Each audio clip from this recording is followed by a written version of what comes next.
আবারও ইকোনমিক্সের 4th chapter ওপর একটি সাজেস্টিভ ভিডিও নিয়ে এলাম, তোমরা এটা অবশ্যই দেখো। ভারতে ব্রিটিশ শাসনে সর্বপ্রথম রেলপথ ও টেলিগ্রাফ কোন গভর্নর প্রবর্তন করেন? না, ডালহৌসি।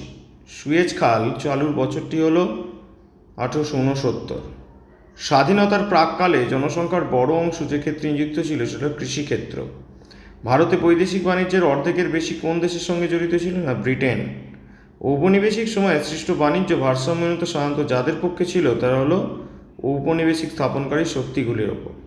1901 থেকে 51 সাল পর্যন্ত ভারতের জাতীয় কৃষির অবদান ছিল গড়ে প্রায় কত শতাংশ? 63 থেকে 65%।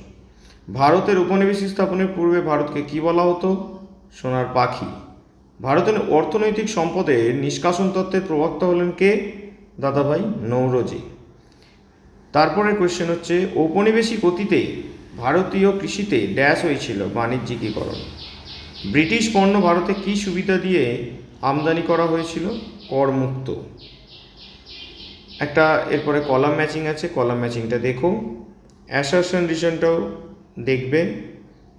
আর তারপরে 13 নম্বর যে কোশ্চেনটা আছে সেটা হচ্ছে 1881 সালের পর থেকে প্রতি ড্যাশ বছর অন্তর ভারতে জনগণনা করা হয়েছে, সেটা হলো 10 বছর। মসলিনের সবচেয়ে ভালো প্রকার হলো কি?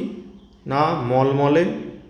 যে দুটি স্থানের মধ্যে ভারতের মাটিতে প্রথম রেলগাড়ি চালানো হয়েছিল সেটা হলো বোম্বাই থেকে থানে।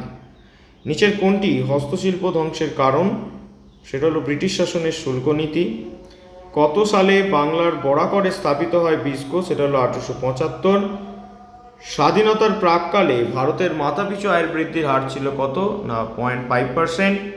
ভারতে ব্রিটিশ শাসকরা ড্যাশ রেলপথ চালু করে, সেটা হলো 1853। ব্রিটিশ শাসনকালে ভারতে প্রথম টেক্সটাইল মিল স্থাপিত হয়েছিল কোথায়? না, মুম্বাইতে। তারপরে ট্রু ফলস আছে, এটা একটু দেখে নেবে।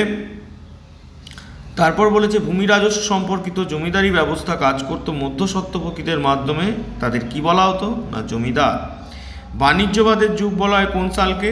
1757 থেকে 1813 সালকে। কোন সালে নৌরোজি তার বিখ্যাত poverty and un-British rule in India গ্রন্থ রচিত করে? 1871। কোন সালে নীল বিদ্রোহ হয়?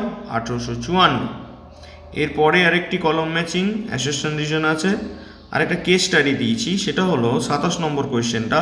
ব্রিটিশ সরকার ভারতের জমিদারি ব্যবস্থা চালু করেছিল। এই ব্যবস্থায় কৃষকদের উপর উচ্চ হারে খাজনা আরোপ করা হতো, যা কৃষকদের দারিদ্রতা আরও বাড়িয়ে তোলে। এক্ষেত্রে জমিদারি ব্যবস্থায় অর্থনৈতিক প্রভাব কী ছিল? না, ঋণের বোঝায় কৃষকদের জর্জরিত অবস্থা হয়েছিল। তো এই ছিল তোমাদের 4th চ্যাপ্টারে আমার ইম্পর্টেন্ট কিছু সাজেস্টিভ কোয়েশ্চেন। তোমরা অবশ্যই, আবারও বলছি বারবার, প্রত্যেকটা চ্যাপ্টারের থিওরিটিক্যাল জায়গাগুলো ভালো করে পড়ো, অর্থাৎ বই থাকলে সেই বইটাকে ভালো করে রিডিং করো, দেখবে অনেক কোয়েশ্চেন তোমরা পেয়ে যাবে। আর তবে অবশ্যই সবটা পড়ার পরে এই ভিডিওটা দেখো, তাতে তোমাদের আরও সুবিধে হবে।